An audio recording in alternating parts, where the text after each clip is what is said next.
How can someone who seemed kind, sweet, maybe even inspiring, suddenly change? How is it possible that a person considered good starts acting with cruelty, indifference, or even malice? The answer isn't found in villain movies or far-fetched theories, it's in real life, in the everyday, in the small choices we make without even noticing. And perhaps even scarier is that this can happen to me, to you, to anyone. Evil rarely shows up at the door wearing a black cloak with a suspenseful soundtrack. It comes disguised as routine, as adaptation, as just this once. And that's exactly what almost no one tells you. Because it's much easier to point fingers than to admit. The potential for evil doesn't only live in others, it lives inside each of us, lurking, waiting for emotional cracks, unresolved pain, and environments that feed the shadow. Throughout this video you'll understand the subtle yet dangerous paths that lead good people to become bad. You'll see how psychological, social, and emotional factors intertwine in this transformation. And more importantly, you'll learn how to recognize the signs in yourself and in others before it's too late. The answer you're looking for starts now. In almost every human heart, there is a seed of light, but even the purest light can be extinguished when suffocated by the darkness of its surroundings. Imagine a curious child who loves to share their toys and ask questions. Now place that child in a home where yelling is more common than hugs, where fear replaces dialogue, and watch how little by little they stop smiling. The environment doesn't just shape behavior, it redefines the perception of right and wrong. The essence retreats in order to survive, and the instinct for kindness becomes a cold armor. In toxic contexts, even the best values can be buried under the need for emotional protection. Anyone who has tried to bloom in poisoned soil knows that sometimes you need to toughen up just to keep from breaking. Humans, in trying to adapt, often end up becoming a reflection of the very environment that oppresses them. And without realizing it, they begin to adopt behaviors they once considered unthinkable. This isn't weakness, it's a survival response. As Nietzsche said, "He who fights with monsters should be careful lest he thereby become a monster." There's no shortage of stories. Look at young people growing up in violent communities, exposed early on to injustice, fear, and abandonment. Many of them have big dreams, just hearts. Until they're forced to choose between surviving or doing what's right. That choice, as cruel as it is, shows how much the environment can push even the kindest souls down dark paths. The problem isn't them, it's the mud they were forced to walk through. That's why changing the environment is often more effective than trying to change the person. Fertile soil turns any seed into a flower. Someone who acts harshly today may simply need a safe space to breathe. Cultivating more nurturing environments is revolutionary. It's offering someone not just a chance to change but permission to be who they truly are. Kindness doesn't die, it hides, waiting for light. It all starts with a no big deal, just this once. A slip so small it barely seems like a mistake. But the human mind is a master of rationalization, of softening guilt, of disguising wrong as an exception. And that's where the danger lies. When what was once wrong becomes normal, the heart grows numb. What used to bother you now becomes routine. Morality adapts, not because it stopped knowing right from wrong, but because it chose the comfort of illusion over the pain of inner confrontation. Moral adaptation is sneaky. Like a poison that drips in slowly, it doesn't kill all at once, it changes your taste. The individual starts to justify, everyone does it, I'm not hurting anyone, it's just a detail. And before they know it, what was once the exception becomes the rule. Small concessions become habits, habits shape character, and character defines destiny. What was once principle becomes a choice, and what was once ethics becomes convenience. It's like a road that gradually slopes downward. The person doesn't even notice they're descending. And when they look back, they're already too far gone to return. This process is common in corporate environments, abusive relationships, or even in the day-to-day of those just trying to get ahead. It's easy to fall into self-deception when immediate gains speak louder than future consequences. But in the long run, this kind of adaptation comes at a high cost. It costs your integrity. To protect yourself from this trap, you need to cultivate inner vigilance. Question the why behind every choice, surround yourself with people who have the courage to call you out, and remember the values that uphold your humanity. Truth has a way of uncomfortably grabbing you by the collar, and it's in that discomfort that consciousness lives. Because, in the end, the most dangerous thing isn't making a mistake, it's getting used to it. To dehumanize is to strip someone of their face, to see the person but no longer the human. It's a slow but powerful process that turns people into targets, into numbers, into labels. When that happens, empathy switches off like a burnt-out light bulb. Someone else's pain no longer bothers you.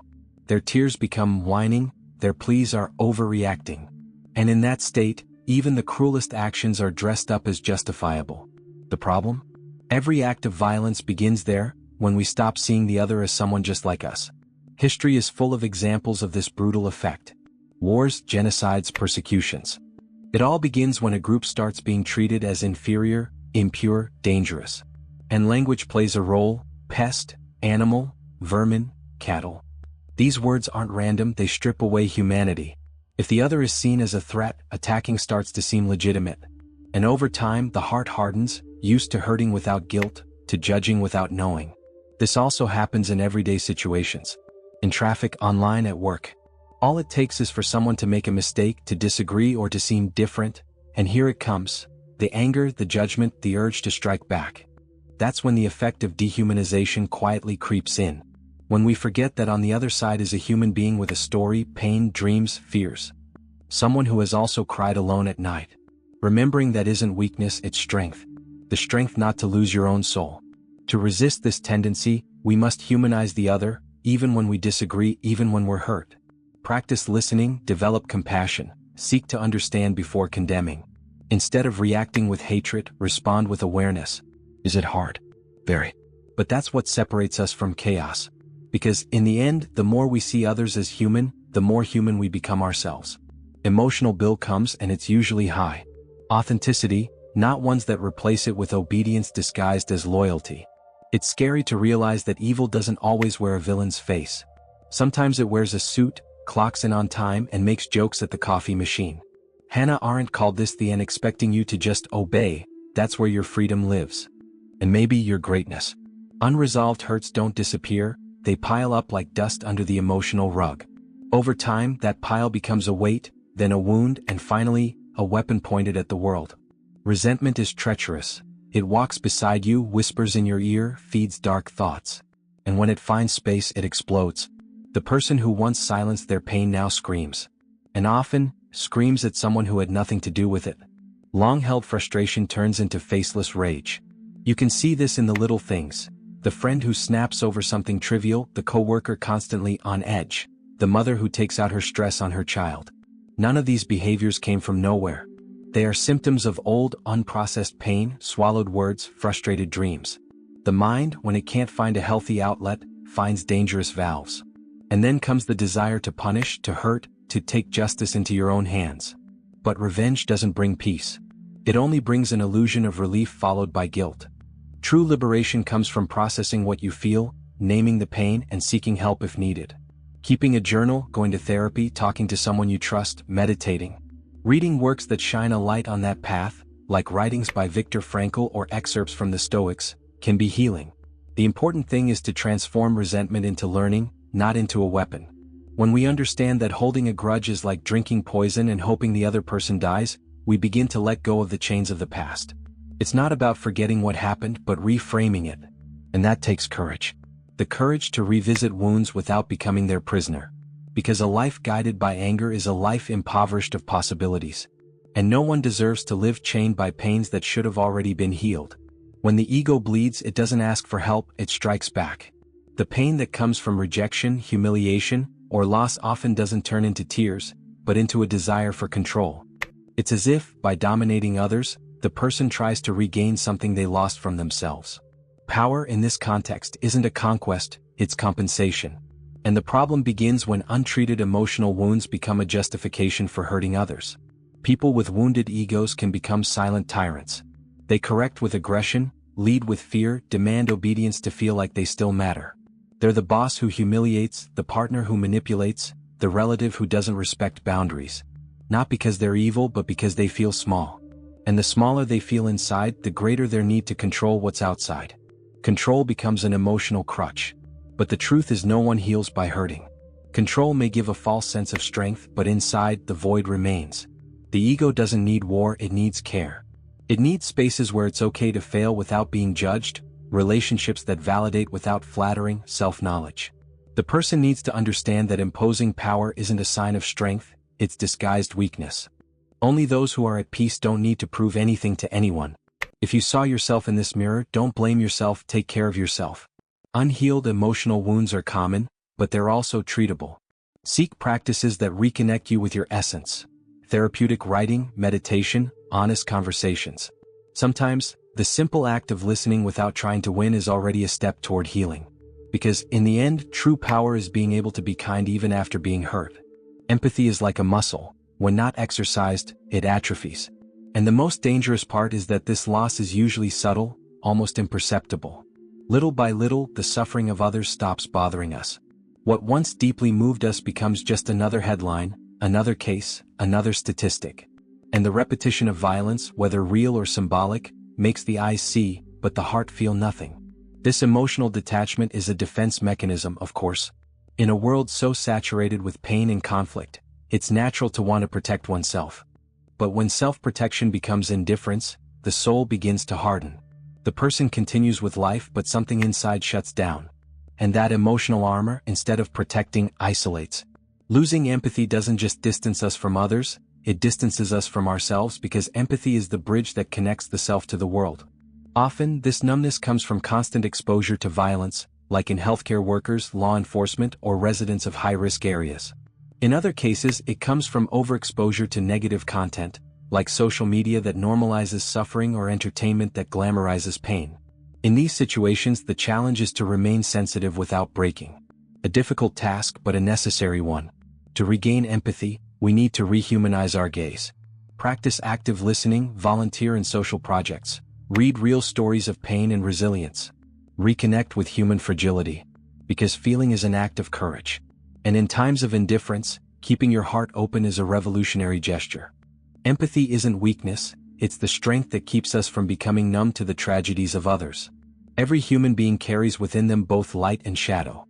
The problem isn't having a dark side, it's pretending it doesn't exist.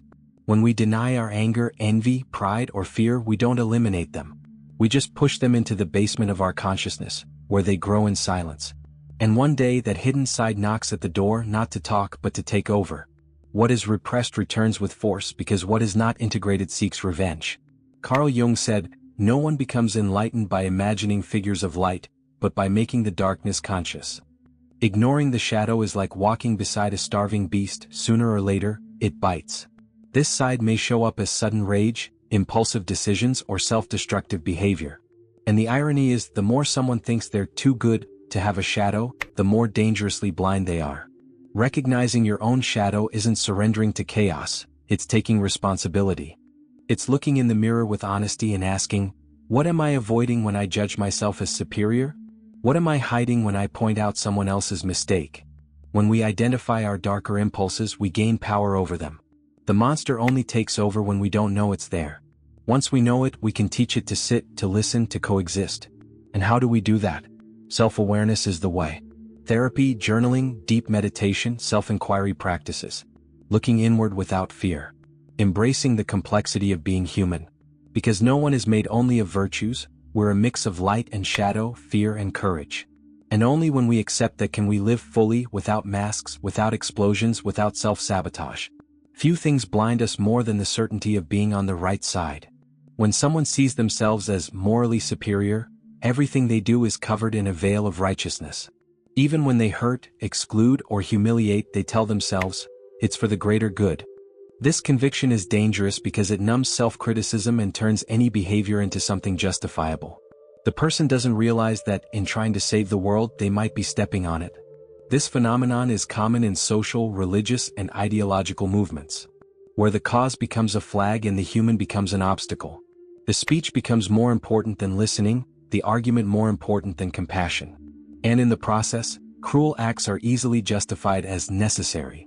The problem isn't the cause, it's the moral vanity of those who see themselves as beyond reproach. When the ego disguises itself as virtue, humility disappears. The illusion of moral superiority also fuels conflict. It creates polarization, fights, cancel culture. Each side sees itself as the guardian of truth, incapable of admitting mistakes. And when no one acknowledges fault, dialogue dies. The world becomes a battlefield between the good and the evil, when in reality, everyone is a bit of both. Morality, when not accompanied by empathy and listening, becomes a tool of oppression. The antidote to this illusion is humility. It's remembering that being right doesn't give us permission to disrespect others, and even the best intentions need reflection. The greater good cannot be built with bricks of arrogance. Questioning our own righteousness is a sign of maturity, because those who see themselves as morally above others are often just further from themselves. We've reached the end of this journey, and maybe you've realized something uncomfortable yet essential. Evil isn't as far away as we think. It can grow inside us, silently, through wounds we ignore, orders we follow without thinking, or the fear of not belonging. And that's exactly why inner vigilance becomes a daily act of courage. Looking inward, questioning, feeling, choosing consciously. All of that is resistance. This message is not one of fear, but of responsibility. Because if good people can become bad, then confused people can become conscious. Change is within reach for those who choose to see, even when the mirror reveals what we'd rather not face.